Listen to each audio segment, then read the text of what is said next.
Hey there, and welcome back to another Genshin Impact video. Today we're taking a look at the newest Abyss. It's been, a bit since the enemies changed. We're almost halfway through 3.2, and that's because of the shortened patch cycles and how they treated it, and it's just how timing works. As such, unfortunately, we had this change in the middle of the patch. Nevertheless, floors 11 and 12 have changed, we're gonna need to take a look at them. Right, 9 and 10 are the same, so we are gonna be skipping those. As such, let's immediately get into floor 11 and see what there is. So, first chamber of floor 11, we've got 3 waves of specters of varying elements. They are Geo, Cryo, Hydro, and Anemo. As such, bring Pyro, Dendro, or Electro for your best choices since they don't get countered by the Spectres, right? They're not immune to them. But since this is floor 11, you can bring these elements, you can bring a mix of them, and if those characters have good sub-DPS capabilities, they will, clean each of the Spectres while they're off the field, even, if your main guy on the field is attacking one that is immune to them. You get the idea. Right, it's floor 11, they don't have that much HP, right? So again, like I brought a Hu Tao, Xingqiu, and double Geo team, right? The Geo guys didn't do anything against the Geo Spectres, and Xingqiu couldn't do damage against the Hydro ones, but Hu Tao could, and Xingqiu could also do damage to the Cryos and Geos and such. You get the idea, you can clean them out with a lot of elements, but again, Pyro, Dendro, and Electro, because there are no counters, is the easy job. CC isn't necessarily needed, by the way. This is floor 11, you got plenty of time. But if you want to bring a bit of it, you can definitely do. And then on the second half, it's mostly Eremites with a touch of Fatui Pyro agents. They're okay, it's again floor 11, their HP isn't crazy, but bringing something like Venti or Kazuha or even Sucrose, you'll easily brew through these guys. And again, remember, this is floor 11, you have time even if you're not killing the enemies or, the Fatui agent is invisible and just fucking around somewhere else. So don't worry about it, you've got plenty of time. Surprisingly, we don't have a Protect the Monolith one, they removed it, huh? Second chamber then, of floor 11, it's 2 Flying Drakes. They are annoying to hit with some characters, but it's not necessary to bring a bow character to stagger them. They don't do anything crazy if they're on the air, and yeah, you should constantly be able to hit them. They don't have a ton of HP, so just notice which of your attacks easily hit them, and just repeat your attacks or abilities. You have the time, they don't have that much HP, and an example is my case. I brought Hu Tao again with Xingqiu, Zhongli, and Albedo. Hu Tao and this thing have not so good of a synergy because her charge attacks just don't constantly hit them, not consistently. But her normal attacks do very well, and it's perfectly fine. It hit them and it dealt plenty of damage. Xingqiu swords, of course, home in on them, so they hit them easily. And Albedo has no vertical restrictions, so he hit them with his flower. As such, again, look at your characters, look at the attacks that hit these guys because they have the jankiest hitbox. If you want, bring a bow character, if you maybe brought a Dion as a support or something like that, or Yoimiya, let's say, and, just knock them out and just go ham on them. They are pretty easy, don't worry about it. Second half is a few Nobushis, followed by some Treasure Hoarders and a Mirror Maiden. If you want to bring a Hydro character as your main DPS, because I brought Ayato because I wanted to use Ayato, or you may want to bring Child that's, he's about to be back in the banners. Just make sure to bring a very decent carrier, like an Anemo unit, of course, like anybody really. Bring a Vivi carrier because you're gonna need to lower the resistances of the Maiden. But again, this is floor 11, you have plenty of time. Even if you're not killing her instantly, she will go down sooner or later. And again, you should have plenty of time left. Grouping is very useful here for the add-ons like the Nobushis. If you easily group them up, they will disappear. So just pick your poison on the grouping and how you want to deal with these guys, because they're just regular mobs. Third chamber, boy, here is where the problems start for this Abyss. First half is 2 Geovisaps. Very easily taken care of with many teams. We have seen them so many times in floor 11 and 12. They are easy to kill. But then, on the second half, is the Dendro Hypostasis. Here are my tips for this bitch. Go to the overworld and fight it to learn its attack patterns, because you'll need it, just don't go instantly into the abyss. Go into the overworld and just study it just a bit so that you have an easier time. But the problem is, the big problem, is that you need a Dendro character to kill it. It is absolutely impossible to defeat it without a Dendro. This is the most stupid thing I've seen.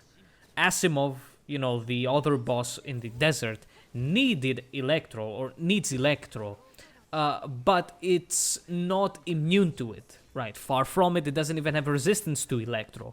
So there's no problem there. Yes, it is restrictive, but it's okay. But here, one of your characters is absolutely worthless until the end, where you need to use them to finish off the boss.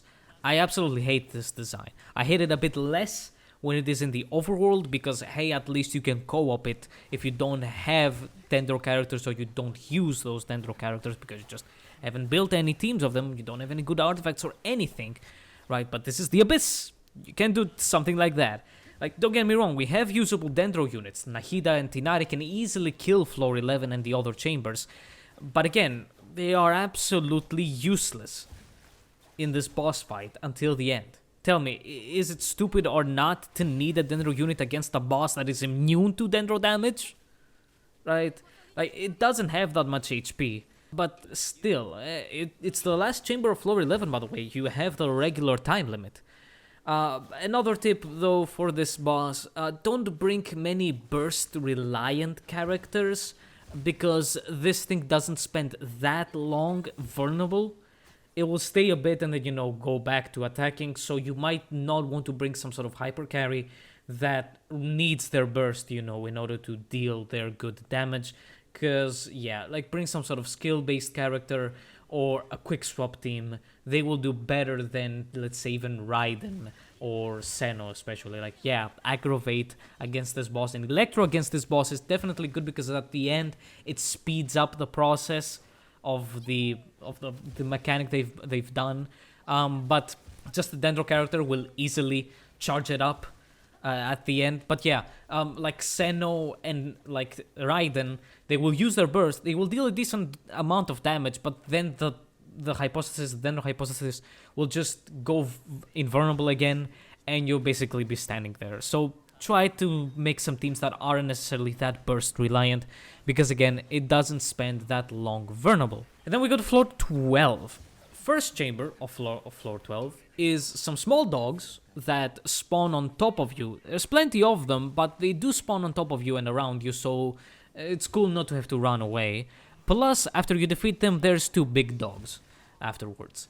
With some AoE and grouping, these small ones just absolutely disappear. My team just brought a child and a Kazuha, and the numbers, all of the Riptides were so beautiful, and they just destroyed them. The big ones are definitely a bit spongy. They can take a few hits, but you should be good. If you want, bring Electro, since if you rage them, you hit them with Electro and they go into their enraged state, they will have lower resistance, so it can definitely be a better time to, than not bringing an Electro unit, so pick your poison. And the second half is the Thunder Manifestation. We've seen it in floor 11, I think, mostly, not floor 12. It's definitely an annoying boss, since it has a lot of attacks that make it move around, and it does have a lot of annoying attacks that are basically impossible to dodge. But if you just don't bring an Electro character, because it's immune to it, you should be okay with some sort of decent boss killing team.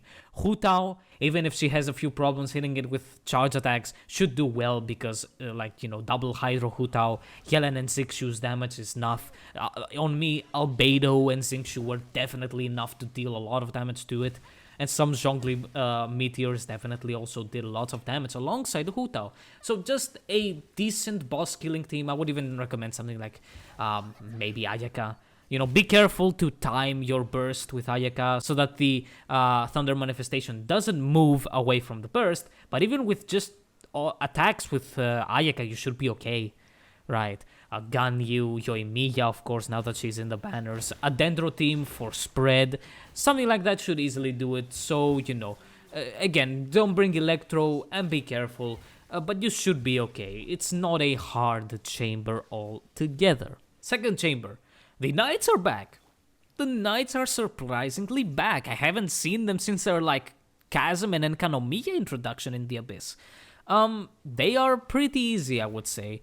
A bit spongy again, but with some Anemo CC, they are so very easy to kill and stagger continuously, and you just don't leave them room to attack. They barely move also, so AoE is easy to hit. And yeah, like, I think, again, they may take a few hits, a few rotations perhaps, but again, an MOCC destroys them, and a bit of AoE also kills them because they don't have, usually don't move. And again, with an MOCC, they are constantly staggered. Maybe you don't want to bring a shielder so that they don't trigger their effects, but I think you won't need just a healer since there is the dogs above, right? First half of the first chamber was the dog, so you might want to bring a healer, so you're not bringing a shielder kind of naturally, so you won't trigger these guys' attacks, these guys' effects.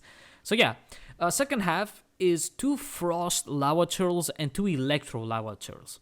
Believe it or not, I found these guys harder than the Knights because both of these variants of the Lava Churls have a lot of annoying attacks, and they love to have these jump away attacks with especially the Electro Lava Churl.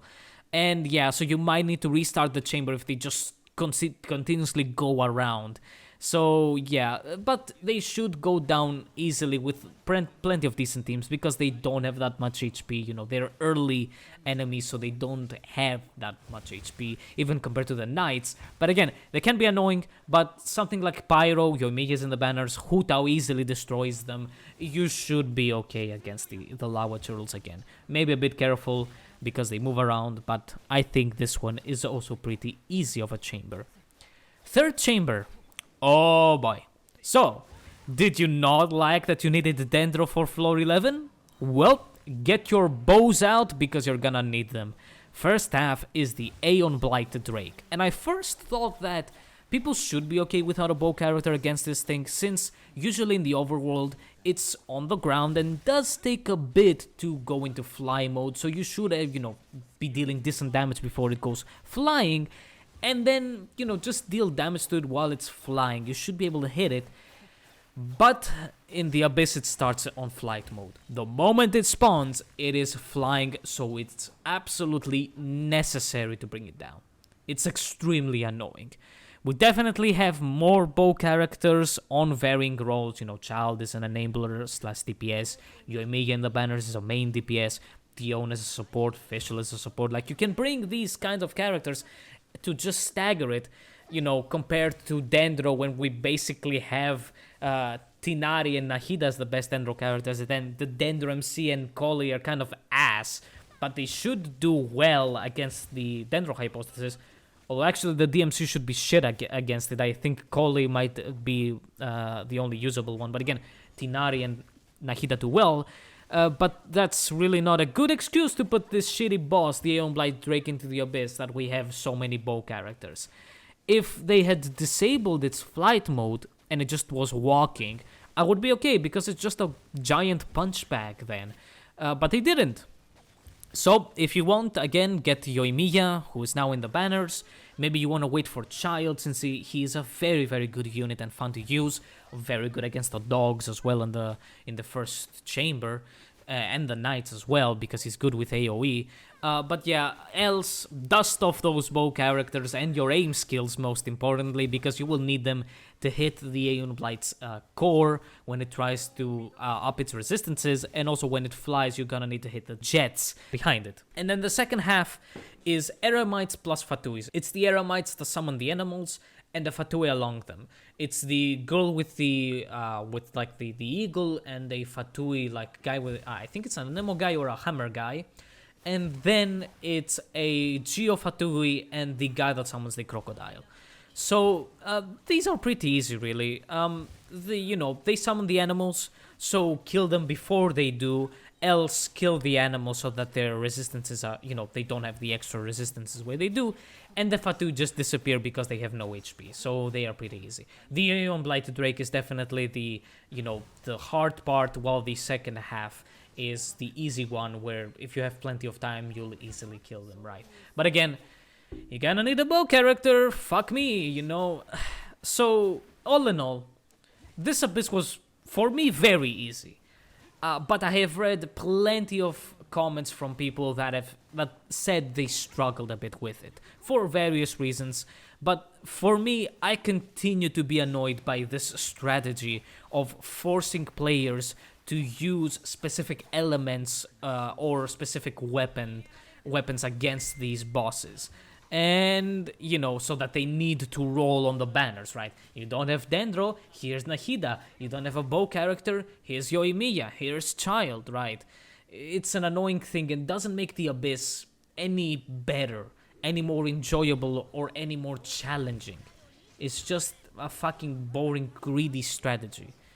Nevertheless, if you're struggling to complete the Abyss fully, 36 star it, first of all, don't kill yourself and waste your time for the 50 primos because of the 36 stars. 34, 35, 36, 33 stars, it's 50 freaking primos. Also, the buff that they have right now isn't crazy useful for any specific teams. So, and later buffs seem to make the Abyss a bit easier. I think they have to do with the elemental damage bonuses. So, you might need to wait for those buffs to come if you want to fully 36 star those cycles of the Abyss. For now, again, don't go crazy and spend so much time for the 50 primos, okay? You don't need to do that. And don't go into the banners because you don't have a very good Dendro unit or a very good bow character, right, in order to defeat the bosses. Please don't do something like that, okay? And this is the Abyss. Again, for me, I thought it was pretty easy. It took less than 10 minutes, around 15 minutes to beat it. So yeah, you might again struggle a bit, but I hope that I gave you a few tips, gave you an overview of it before you go into it. And I hope to see you in another video. Like and subscribe to help the channel a lot. I need it. And goodbye.